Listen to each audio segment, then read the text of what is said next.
έμφυλη βία είναι ένα κοινωνικό φαινόμενο σε παγκόσμια έξαρση και μας αφορά όλους. Η έμφυλη βία κατά των γυναικών δεν είναι ok.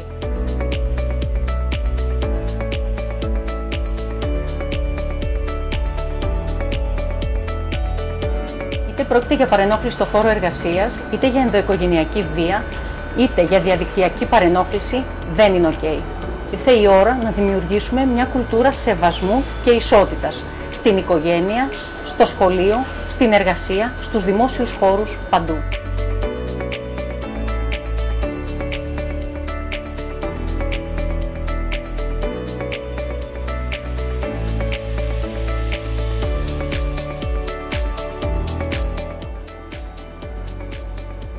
Μην το δέχεσαι.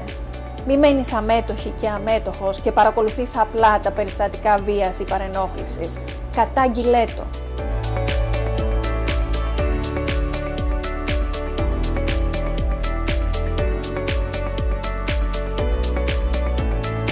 Μην το ανέχεσαι.